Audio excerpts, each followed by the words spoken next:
Бүткүл дүйнөлүк китеп күнү ЮНЕСКОнун Парижде өткөн 28 башкы сессиясында окуу маданиятын жогорулатуу жана аны жайылтуу максатында кабыл алынган экен. Ал эми Кыргызстанда бүткүл дүйнөлүк китеп күнү 2002 жылдан бери белгиленип келет. Коомубузда калеми курч акындар, жазуучулар жок эмес, бирок китеп окугандардын саны азайып бара жаткан сыяктуу. Мунун себеби эмнеде? Чындыгында кызыктуу чыгармалардын жазылбагандыгы же жаштардын бул окуу маданиятынан алыстап кетишиби?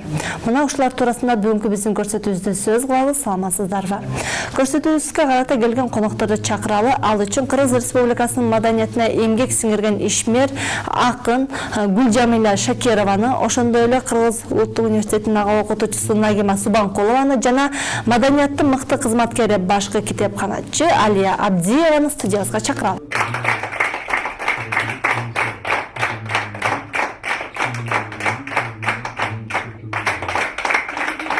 Калемдерден кандай кет деген теманын тегерегинде талкуу кылалы деп турабыз. Сизди мыкты баягы Кыргызстанга бир аты чыккан акын катары чакырып отурабыз. Анан сизге алгачкы суроону узатайын. Деги эле Кыргыздын мыкты жазуучу акын айымдарынан учурда кимдер бар жана өзүңүздүн ушул чыгармачылык чөйрөсүндө канча китебиңиз чыкты?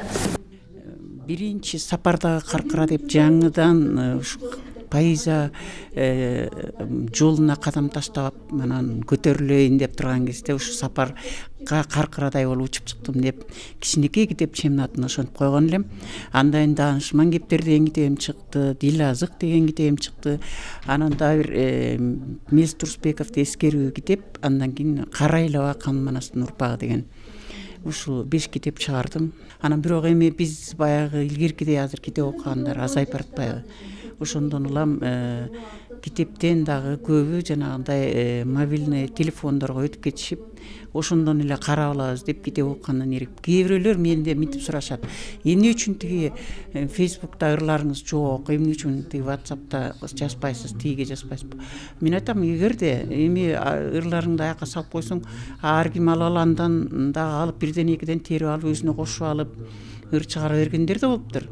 Анан мисалы мен бир кезде Эмне айып деген ырым Обондор Сыймык Бейшекеев чыгарып 90-жылдардын башында чыкты эле. Андан кийин ошол аябай элге жеткиликтүү болуп баратканда, ошондон бирден экиден сабуурдашып өздөрү ыр кылып алгандар бар. Анан ошондон улам бул Facebook деген интернеттен болбогон окат экен. Ким китепти көкөрөгү менен сезип, окуп, ошонун жан дүйнөмө сиңирейин десе, анда китепти сатып алсын. Учурда жаштардын арасында дейбизби, дейле коомчулукта мындай китеп окууга багыт алгандар канчалык деңгээлде? Китепканага жалаң китепти сүйүүчүлөр, китепти көп окугандар башпагат. Биздин Касым Алыбаев атындагы республикалык китепканага күнүнө 500дөй окурман келет. Анан бизде китептер мурунку кезге караганда бүгүн кыйла кыргыз тилинде китептер көбөйдү. Биздин фондубузда 1,5 миллиондон ашык китеп бар. Ошонун арасынан абдан бүгүнкү күндө жаңыланып чыгып аткан китептер абдан көп. Акын жазуучуларыбыз китептерин алып келип бекер өткөзүп берүүдө. Бойго жеткен балдардын окубасы мүмкүндүр. Ал ошо кичинекейинен ошондой калыптанат да. Эң биринчи балдар китепти окуш үчүн кичинекейинен башталат. Бала газ деп тили чыгып келатканда эле тамга тааныбаса дагы ата эне окуп бериш керек китепти. Окуп берип, кызыктыруучу китептерди, андан кийин мектеп босогосун аттай электе эле акын жазуучуларыбыздын сонун ырлары менен тарбиялаш керек. Дейле мына жаштарды мына китеп окубай алыстап кетти деп атабыз да, Сиздин көз карашыңыз кандай? Негизи статистика боюнча маалымат алганда 3% студенттер окуйт дейт да. Андан кийин ошондо 97% окубай калды. Бул анык мындай статистикалык маалымат болуп атат. Демек окубай жатат десек да болот. Анан ошол эле учурда аябай кызыккан да студенттер бар. Жок деп баягы жокко да чыгара албайбыз да. Бар. Бирок ошолор аз болуп жатат да. Көп студенттердин окубастыгына мен мындай өзүм күбө болдум дагы. Анан эмне окуйсуңар чыгарма деп гана сурап көрдүм. Сураганда айтышат, азыркы чыгармалар кызыксыз болсо эмнени окуйлу? Мурдакы чыгармаларды биз мектептен окуп койгонбуз. Азыр мисалы дейт бир жагынан, экинчи жагынан айтышат, эми баягы жакшыраак китеп сатып алайын десең, акчасы кымбат болбосо эмнени окуйбуз? Же болбосо айтышат экен, биз ошол эле маалыматты интернеттен таап алып атпайбызбы? Бизге ошол ыңгайлуу болуп атпайбы деген ой пикирди айтышат экен да. Сиздин көз карашыңызда? Китеп окуган менен интернеттин айырмасы ат менен төөдөй десек болот да. Ал деген ошол эле монитордон китеп окуганда ал көздүн нурун кетирип атат. Ультрафиолетовый нурлар адамдын организмине кандай зыян келтирет, ар бир толкун денедеги кан тамырдын кандай согушун тездетип ошол убакта алсыз кылат. Ал эми китеп окуганда ошол учурда көздүн зрениясы курчуп атат. Акыл эс жашоого пландап максат коюу эң сонун эмелер бар да. Китеп окуунун өзүнүн пайдалуу жактары аябай сонун. Деги жаштар үчүн учурда кайсысы ыңгайлуу? Мен үчүн китеп окуш керек. Техниканын ушунчалык китептен дагы баалуу болуп кеткендиги болот ал. Албетте техника багыл болуп кетип атат. Көз менен көрүп, ошонун баары баягы элдүү мындай китепке алаксыйын деген күндө дагы тияк тартып кетет өзүнө. Анан карап отуруп калат дагы баягы китеп. А китепти илгери башыбызга жаздап алып, ошого көңүлүбүз түшүп алып, бул баланчанын китебинин мынау жери сонун экен деп ошондон цитата үзүп алып, бир айтып жүргүбүз келип окучубуз да. Мисалы мына азыр жанагы куудулдар айтып жүрүшпөйбү? Чыңгыз Айтматов ким деп бир баладан сураса, сантехник деп айтыптыр да. Көрсө Чыңгыз деген бир сантехник келчү экен, анан ошону көрүп билип жүргөн эме Чыңгыз деген ким деп ошентсе анан кийин сантехник деп коетмиш. А мына Чыңгыз Айтматовдун китебин окубагандыгы да. Мисалы Түгөлбай Сыдыкбеков ким десе комузчу деп чыгышпады бирөөлөр. Анан ошол сыяктуу азыр китептердин эскирбей турган, жана биз нанды жегенде такыр танбайбыз го, сууну да такыр танбайбыз, ошол сыяктуу канча окусаң да танбай мээңе сиңирип ала турган, турмушта ушунчалык бир жан дүйнөңө дайыма алдыга сүрөп тура турган аталардын акылына сааты бар китептер бар. Китеп окуш үчүн техниканын кереги жок дейсизби? Техниканын кереги жок, аны жазып алганда жана анчалык аты жөнү дагы ар кайсынын үзүп салып коет экен. Кээ бир эмелер эми толук баштан аяк деле бирде ал өчүп калышы да мүмкүн окуп атса.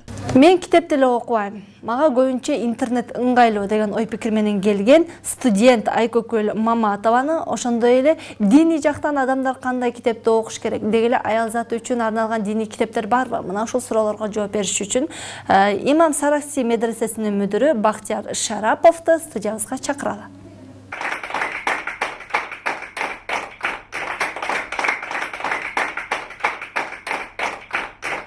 Айкөкөл, студент катары сизге суроо атайынчы, сиз үчүн китеп окуу ыңгайлуу же интернеттен таап алганбы?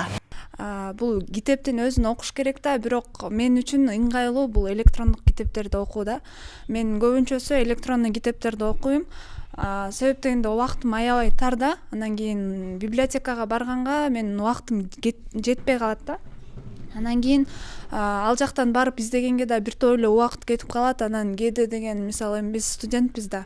Материалдык жактан дагы эме акчам жетпей калган убакта мен интернеттен издеп ыңгайлуу болот да. Мен ыңгайлуу жагы бул поисктен эле мисалы издөө салып эле где-то 1 минуттан ичинде эле таап алсаң болот да сага керектүү материалды эмени. Библиотекага барсаң убактым аябай кетип калат да, ошого мен убактым жетишпегендиктен мага электрондук жактан баракча алып анан барып катталып анан алгы чакты. Анан ошо убактымды үнөмдөйм деп ошо мен көбүнчө электрондук китеп интернетте да. Жакшы, өзүңүздүн шартыңызга карайсыз го. Бирок интернетте такталган маалымат бар, бардыгы такталган деп ким кепилдик бере алат? Кепилдик эми бере албайт го, бирок мисалы деген туура эмес маалымат алып атам балким деп. Жок, коркпойм, себеп дегенде мен мисалы кайсыл китепти издегим келсе, мисалы авторун менен эмесин карап туруп эле таап алам да, бат элечи. Дүйнөлүк деңгээлде чыккан китептерди, чыгармаларды же болбосо кандай десем, азыркы чыгып аткандарды таап алсак болот интернеттенчи. Бирок кыргыздын мурдакы чыгармалары, мурдакы китептерин табыш кыйын го дейм да интернеттен. Мурдакы китептерин чынын айтсам мен мектептен окуп койгонмун. Жок, мен негизи ошол олимпиадага катышып жүргөндө, именно ошол кыргыз тили адабияты сабагынан олимпиадага катышып жүргөндө мен ошол китептерди көп окуганмын да. Чындыгында учурда билинбеген менен ар кандай диний китептер көп. Анан кээде мен өзүм таң калып калам, бул окуган китепти эле кайра ошол эле диний китептин экинчисин алып окусаң бир башка маалымат, экөө бири-бирине дал келбей калат. Мына ошондой учурда эгерде жаңы динге кирип аткандар дейбизби, же кандайдыр бир деңгээлде ушул диний багытка кадам таштап аткандар үчүн ал адашып кетпейби? Деги эле диний багытта кандай китептерди окуса туура болот? Устаз кармабаган адам бул устазы жок болгондон кийин биздин багытта, диний багытта анын устазы шайтан деп коет. Ал сөзсүз адашат. Адашкандан кийин азыр өзүңүз айтып attыңыз, бир китепти окусаңыз, сонун дейсиз, дагы башка китепти окусаң, ошого каршы чыгып калат. Мына ошондой болгондон кийин адам баласы өз алдынча окугандыктан ал туура жолду таба албастан кыйнайт, өзүн да кыйнайт, башка элди да кыйнайт. Мен окуганмын, мынандай деп тура берет.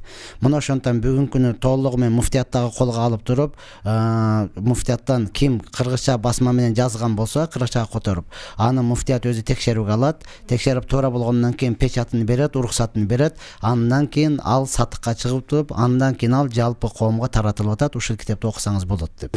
Же муфтияттан чыкканын кантип билет? Муфтияттын өзүнүн печаты бар. Макул, борбордон ошондой китептерди сатып алышы мүмкүн, мүмкүнчүлүк бар, тест таба алышы мүмкүн. А бирок айыл жериндегидей эмес, аймактардагыларга балким интернеттен ыңгайлуу болушу мүмкүн. Интернеттен окуп сабаганга болобу, диний жактан же болбойбу? Интернеттен азырынча жок. Эң коркунучтуу мына ушул нерсе. Себеби интернетте ар кандай тармактан ар ким эле тапкан нерсесин киргизип атат. Деги эле диний китептерди жазган бизде калемгерлер барбы? Бар. Мен билишимче мына Ларча Бешикте мугалим болуп иштейт. Мажит Абдулмажид деген устазыбыз бар. Ал Гулам Расул деген устазыбыз бар. Ал китептерди жазып чыгып атат. Андан кийин мисалы мен өзүм ыйгайлар жана кабыл болгон дубалар деген китепти басып чыктым. Ал болуп атат. Мына ошондой китептерибиз бар. Чыгарма жазып жатканда көбүнчө бизде жазуучулар же акындар элдин табитин эске алабы же өзүнүн баягы жан дүйнөсүнөн чыкканын эле өзүнүн баягы кызыкчылыгын биринчи орунга коёбу? Биринчи өзүнө жагыш керек деп, өзүнө жагыш керек деп ойлойбу же элге жагыш керек деп ойлойбу? Эгерде өзүн эле мен андаймын, мен мындаймын деп эле өзүң мынтип эле жогору коюп жаса берсе, ал өзүнө эле зыян. Өтпөйт дагы да. Анткени элдин баары анын табитиндегидей эмес. Ошон үчүн баарын тегиз ойлош керек. Ата бабалардан келаткан дүйнөнү да ойлош керек. Анан кечке эле жана сүйдүм, жүрөгүм ооруп эле кетти деген ушундай ырлар ошон үчүн чыгып атат да. Алар өздөрүнү эле ойлоп алып эле ушу бир эми сүйүп алса эле ошого эле жазып атат. Кыргызда мурда андай болгон эмес да. Мурда ашыктык дегенге да кандай мамиле кылыш керек? Улууга кандай мамиле кылыш керек? Баласына кандай мамиле кылыш керек? Ошонун баарын тегиз ойлоп, улуунун алдында ушу сөздү айтсам уят болуп калат деп, аны дагы мындайынан бир элдин ыгына, элдин табитин карап туруп анан жазган мурун. Мисалы сиз 5 китеп чыгарыптырсыз, Китеп өзү окурмандардын өзүнө тартсын деген кандайдыр бир ыкмаларды колдоносузбу? Эмнеге басым жасайсыз? Мен мына эң соңку китебим бул деле 3-4 жыл болуп калды. Кара айлаба кан манастын урпагы деген. Бул баягы улам эле саясатчыларыбыз, улам башка саясатка аңтара салып элдерди, президенттерибиз улам эле качып кетип, эл кыйналып турган кезде чыккан китеп да. Агылышып туш-тушунан кир чаңы ар тараптуу арам дүйнө курчады. Ата журттун канын соруп киришти, жерге тийип жегиштердин курсагы. Байкабасаң уруп кетип жүрбөсүн бабалардын мүрзөсүнүн турпагы. Канча жылдан өрүш алган элимди каңгытпасын каар замандын бул чагы. Канатыңды күүлөп дайым бекем тур, кара айлаба кан манастын урпагы деп ошондо жер алып кеткен элдин эмесин карап туруп эле бул өзүнүн өзү мен оозунан агылып кеткендер эле. Демек биздин кандайдыр бир деңгээлде менин дүйнөмө кандан канга агылып келген ата бабамдын бир насили да мен ушуларды жаздырып аткан экен. Колдонгон ыкмаңыз ошол учурдагы болуп жаткан окуяларга басым жасоо, коомдо жашап туруп коомдон чыгып кетүүгө мүмкүн эмес дегенде эле, же болбосо жер жарылсанын жаракасы акындын жүрөгүнөн өтөт деген кеп бар да. Ошол сыңары баардык нерсени карап турса акын ошонун баарына өзүң эл менен кошо ыйлайсың да, эл менен кошо күлгөн жерде күлөсүң, элдин табити менен жүрөсүң. Китепканада баардык мүмкүнчүлүк түзүлүптүр. Жумшак олтургучу дейбизби, катуу олтургучу дейбизби, бурчта өзүнчө бөлүк, ар бир китеп окуучу залдар баардыгы бар экен. Кудайга шүгүр дейли. Бирок интернет, Wi-Fi деген нерсе бекер экен. Биз барган маалыбызда китеп окугандарды саналуу азыраак көрдүк, интернетте олтургандарды көбүрөөк көрдүк. китепканага интернеттин эмне кереги бар? Китепканага интернет булактары тартылып келди, алардын билим алуусуна. Бейчак эле социалдык жагдайга чыга алышпайт алар. Ал жерде деген ар бир компьютердун тушунда катар номерлер жазылып турат. Ошо менен китепканачылар көрүп турат, ал кайсыл багытка кирди. Бир бала келип дил баян жазам дейт, же бир аспирант келип ата бабалардын салтын издейт. Бизде атайын Кыргызстандын издөө базасына ылайыкташтырылып, бардык тармакта окуган билим алам деген окуучулардын келечекте кайсыл ээси болот, ошол өзүнүн кесибине, өзүнүн ошол экзамен тапшырабыз сабактарына ылайык бардык ошо билим алуусуна ылайыкташтырылганда компьютер коюлуп турат. Макул, ага балким жанагы Одноклассники, Facebook дегендерге тыюу салып блоктоп койдуңар, бекитип койдуңар, ага кире алышы мүмкүн эмес. Бирок мен барганда өзүмдүн көзүм менен олтурдум. Үчөө олтурду дагы соцсетте олтурду. Неге? Анткени Wi-Fi. Баянов атында китепканада канча жарым миллион китеп болсо, Манас болобу, акын жазуучулардын чыгармалары болобу, классикалык чыгармалар, окуу китептери болобу, бүт барын мына азыр кире баштады. Ар бирибизге план берди. Мына кээ бир электрондук жагдайга кирген китептерди студенттер колдонуп окуп атышат. Бул абдан ыңгайлуу. Кичине биз дагы баш ийишибиз керек. Заманга жарашачы. Ансыз деле колдонуп атпайбы? Электрондуктачы, китепканага Wi-Fi'дин эмне кереги бар? Мага ушул суроого эле жооп берсеңизчи. Ал Wi-Fi'дан ошо балдар тематикалык эле нерселерге кирет, ашыкча кире алышпайт. Эже, ишенбей койдуңуз. Азыр коюп берсем, мен далилдеп бере алам. Өзүңүз байкадыңызбы олтургандарын? Анан дагы экинчи жери бардык бөлүмдөрдө коюлган жок. Ал ушул атайын америкалык борбордо гана коюлган. Ал жакта алардын даярдануусу ошого ылайыктуу. Мекен таануу балалык бөлүмдөрүндө бул интернет булактарына өзүнүн чеги менен киришет. Анан ар бир окуучуга 1 саат гана. Дейле жаштарды биз кантип китеп окууга тарта алабыз? Сиз мисалы окутуучу катары, студенттерди, өзүңүз бир жагынан эне катары балдарыңызды кантип тартасыз китеп окууга?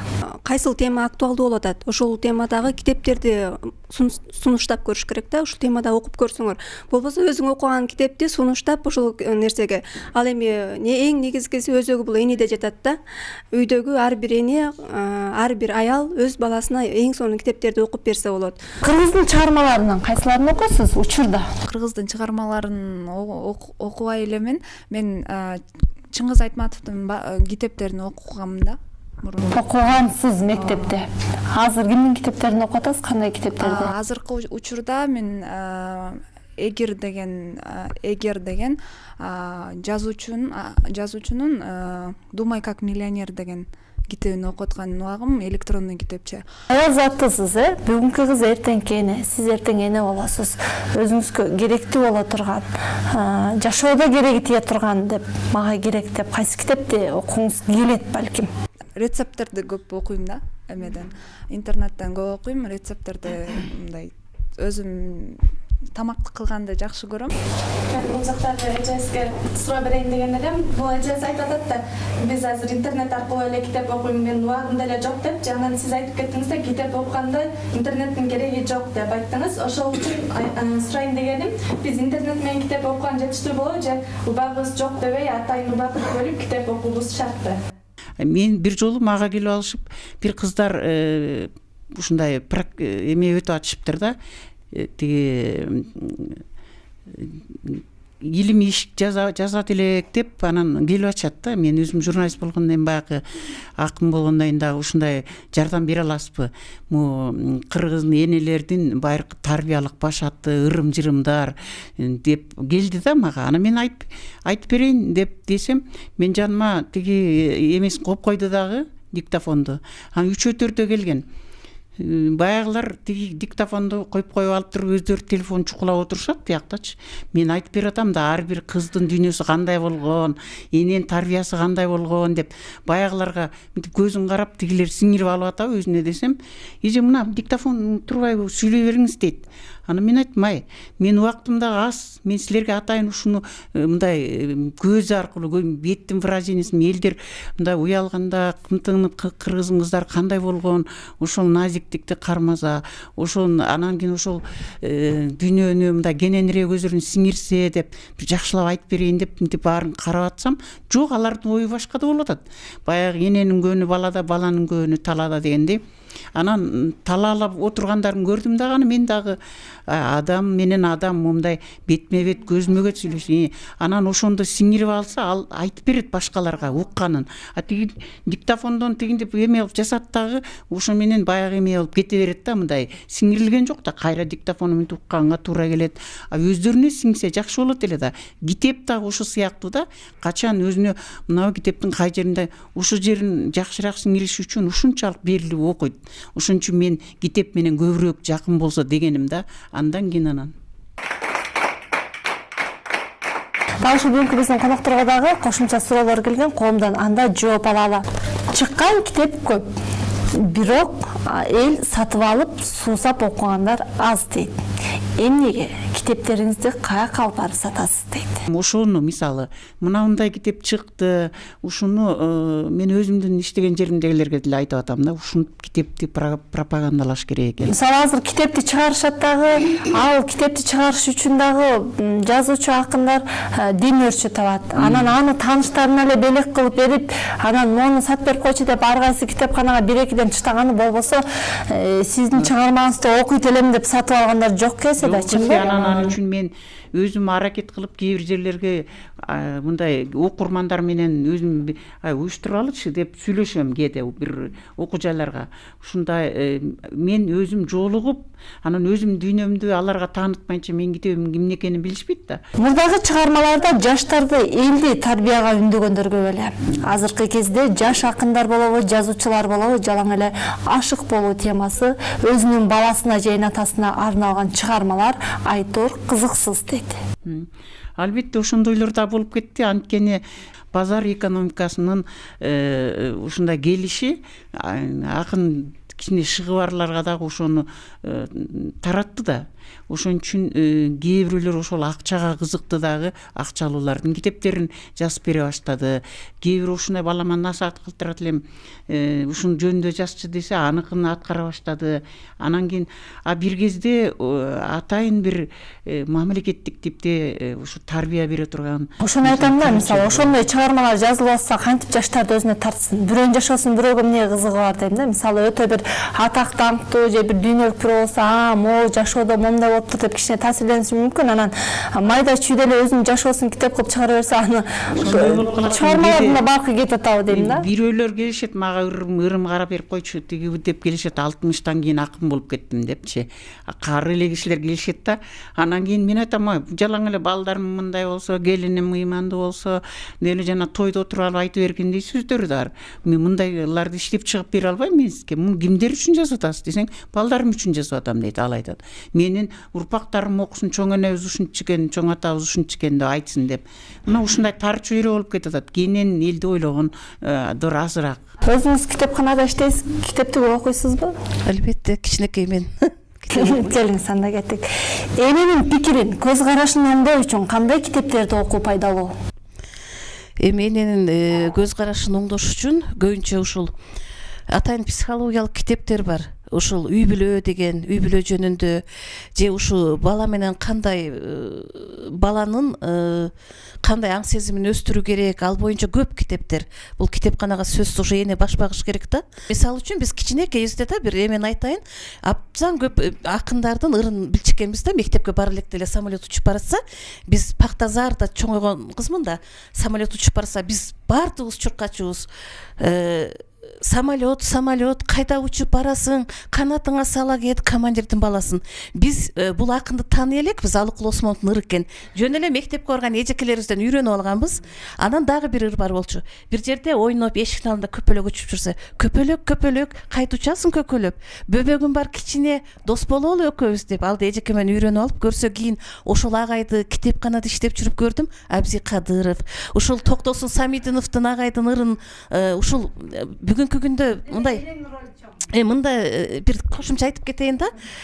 мындай айтуу кыйын да, бүгүн техникага шылтып же болбосо мурдагы китептер жакшы болчу деп ошол эле акындардын китептерин биз окуп койгон менен балдарыбыз окуй элек, ошолорду окутуп ошентип тартсак, же үйдөгү улуу ага эжекелерибиз окуса же эне окуп турса, ошентип эле бала окумак турсун үйрөнүп алат өзү эле. Таксисттин сүйүүсү бейитте төрөлгөн бала, базарчынын махабаты дегендерди окугансызбы? Ушул сыяктуу китептер да бар. Учурда дейт, китеп базарында 20-кылымдын башындагы адабияттын деңгээлиндеги китептерди көп көрүүгө болот дейт. Базарчынын махабаты, таксисттин сүйүүсү, бейитте төрөлгөн бала жана башка ушул шартта тарбия берүүчү эненин психологиясы бузулабы дейт. Албетте, бул эркин өзүнчө жазуучулар бар, мына эжеке билет. Алар өзүнүн каалоосунда жазып коет, ана бунун дагы өзүнүн каалаган окурмандары болот. Бул биздин ачык фондубузда турбайт. Каалоочулар үчүн атайын фонд бар. Ушул китептер, жанагы Мыкачы, Врач же ушул сыяктуу китептер көп. Аны деле окурмандары бар деп биз деле ошол атайын жазуучу жазгандан аны деле коюп коебуз. Бирок негизинен биз классикалык чыгармаларды сунуш кылабыз окурмандарыбызга. Китепти сүйүү үчүн кызыгуу керек дейт.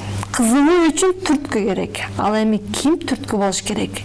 Мен энеби, мугалимби же коомчулуктан кимдир бирөөбү дейт. Китепти окуш үчүн аябай каалоо керек да. Каалоону ойготуш үчүн баягы курсактагы баладан эле башташ керек деп коет го. Ошол учурда эле китептерди окуп баштаганда эне курсагынан баштап окуп баштаса кызыгуу пайда болот экен. Ошондон кийин аныл Тамтоң баскандан баштап Тай бөбөк, Талай нурун чачагой, анан кийин Талпынагай басагой, Ала тоодой бийик бол, Ысык көлдөй тунук бол деп баягы тайлаганда алдай дегенде баягы алдейлеп чоңойтуп баягы баланы ошол лирика менен ошол эле учурда чоңойтуп атпайлыбы. Андан кийин баягы талпынып мугалимдин колуна тапшыртабыз. Мугалим кайра эле эне да. Мугалим азыр жогорку окуу жайдабы, мектептеби 50%тен көбүн мугалимдер түшөт да. Мугалим агайлар аз. Демек баардык нерсе аялдын колунда, эненин колунда. Эне бул медресе деп коет. Эненин кучагы медресе, эне диндар болуш керек дейт. Ошол эле учурда кайра эне баардык жактан төрт тарабы төп келишип, анан кийин баланын ышык жөндөмүн ойготуш керек, китепке болгон кызыгуусун ойготуш керек. Жөн гана видео, аудио аркылуу илим алса болобу дейт. Китепсиз эле болот, бирок толук эмес, жетиштүү эмес. Адам баласы толук жетиштүү болушлугун үчүн өзү изилдеп китепке кире турган болсо толук максатына жете алат. Диний жактан энелер үчүн кандай китептерди окууну сунуштайт элеңиз? Деп эле айымдар үчүн дейт. Айымдар үчүн азыр Фазаил Амал деген китеп бар. Фазаил Амал, Фазаил Садакат, тандалган хадис. Энелер үчүн эң жакшы мына ошол. Ичинде ар бир кылган эненин үйдө шыпыргандан баштап, же болбосо намаз окугандан, же болбосо күйөөсүнүн кийимини жууп, тазалап, балага канчалык сүт эмизет, ошонун баардыгынын сооптору, артыкчылыктары жазылган. Ал аялдын милдеттери. Өзүңүз кызыгуу менен барып китеп сатып алган учуруңуз болгонбу дейт. Кызыгуу менен барып болгон, бирок ал китепти таппай койгом да.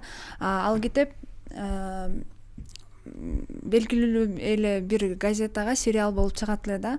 Андан кийин ал газета бир жумалап чыгат эле. Анан аны деген аябай кызык жерине келгенде, анан базарга барып там китеп эмелерден издесем таппай койгом да. Ал кыргыздын эле эмеси Тагдыр оюну деген 3 частьтан 3 бөлүктөн турган Тагдыр оюну деген китепти окуганмын. Аябай кызыкканмын да, анан ошону издеп эң жанагындай кульминационный жерине келгенде таппай койгонмун, анан ошону. Ар кандай сиз сурай берип атпайсызбы? Таксисттин сүйүүсү, тиги ушундай эмне дейт?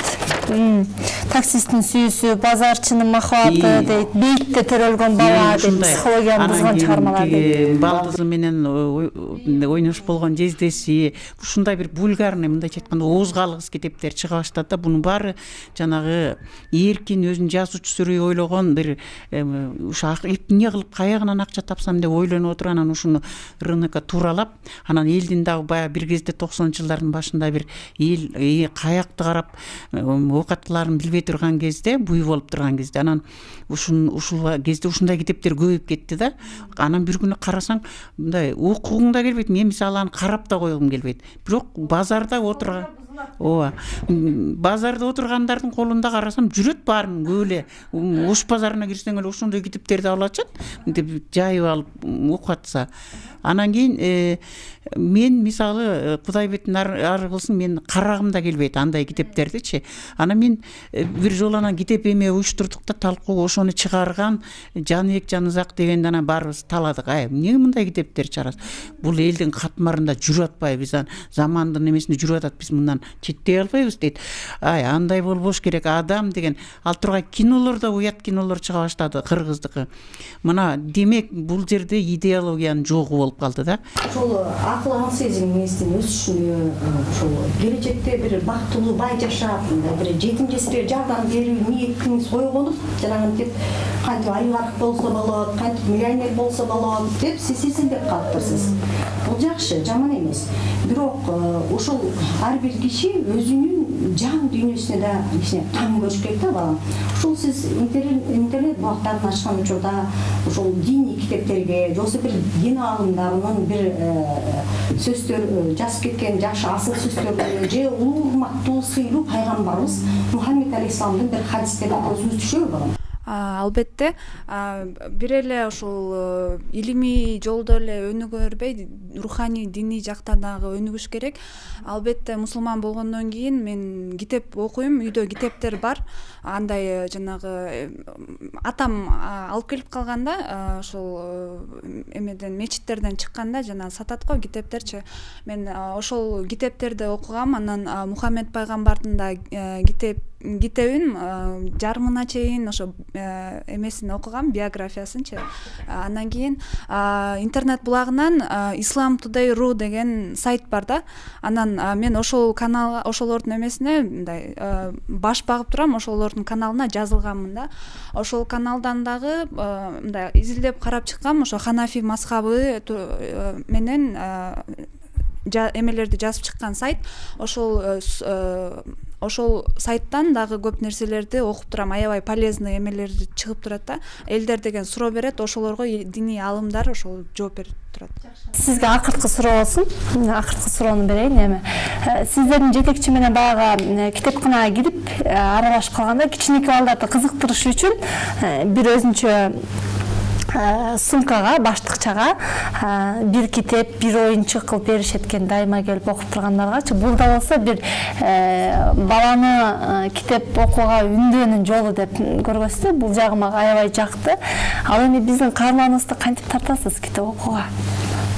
Китепканага баш багыш керек. Бул кызыбыз жана айтып атат, китепканага мен баргандан зеригем, электрондук жагдайда эле окуйм деп. Мына бүгүн биз бүгүнкү күндө электрондук жагдайга биз да өтүп атабыз. Өтүп калган китептерди алып электрондук жагдайда окуса болот. Сунуш катары айтып кетет элем да, мисалы, жакшы чыккан китептерди реклама кылса депчи. Мисалы, реклама вот бизге азыркы учурда аябай пайдалуу да, керек. Мисалы деген белгилүү эле адамдар ошол китепти рекламаласа, ал китеп рекламада ал дагычы бизде эме тартат. Ошону жарнама кылыш үчүн да акча керек болуп атпайбы? Мен бул кызды кантип тартмакмын айтайынбы же? Тартыңыз десем тарта албай койдуңуз да. Бул кыз интернетке көп отурат экен да. Бизде Wi-Fi бекер. Келсек деп анан китепканага чакыргандан кийин ичине киргендеги аураны көрсө, балким ой пикири башкача. Мен ошону айтып атам да, кечиресиң. Китепканага келиш керек да. Келгенден кийин биз алардын ички рухий дүйнөсүн өстүрүш үчүн бизде абдан көп иш-чаралар бар. Поэзия кечесине катышсын бул кыз. Поэзия кечесинде кандай гана сонун ырларды, ал кулдун эле ырын, мисалы, бир баланы мисалга келтирейин, ушундай окурман бала биринчи жолу китепканага баш багыптыр. Поэзия дегенде такыр андай деле жактырбайт экен, бирок ал кулдун котормолорун айтып киргенде сүйүүнүн көзү көрбөс түрлөрү бар, сүйүүнүн кулак укпас үндөрү бар, сүйүүнүн адамдарга үзүлбөгөн гүлдөрү бар деселе, ой ушулар жаап калды деп, андан кийин кандай ушул Айгүл Узакованын, Сайрам Момун эжекебиздин, Гүлжамил эжекебиздин, кийинки жаш таланттуу акын эжекелерибиздин, агайларыбыздын ырларын, китептерин берсеңиз деп сураны окушат. Өзүңүздөрдүн ой пикириңиздер менен көрсөтүүнү жыйынтыктап өтсөңүздөр, келиңиз Гүлжамил эже, сизден баштайлы. Мен өзүм кыргызмын деп жашаган айылзатым, мен кыргызмын деген ырларым бар. Ошон үчүн мен баардык китеп көйлөрдү биринчи өзүнүн кыргыздын дүйнөсүнөн керек болсо курсагында баланда комуз сериктирип отуруп комуздун күзүн угузуп отуруп манастан угузуп отуруп төрөгөн биздин энелер. Ошол дүйнө менен башталган кыргыздын ар кандай эмесинин бар кыргыздын өзүнүн нукура дүйнөсүндө турат. Ошол дүйнөнү таанымайынча биздин балдарды китепке тарта албайбыз. Ошон үчүн кыргыздын өзүнүн дүйнөсүнө сугарыш үчүн ошо үйдөн кенедейинен жомогук айтып берүүдөн башташ керек, кыргызча нукура дүйнөдөн башташ керек.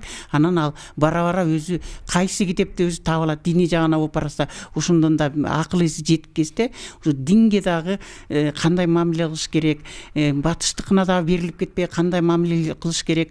Анан ар бир эмени өзүнүн табити менен тандап ала алат.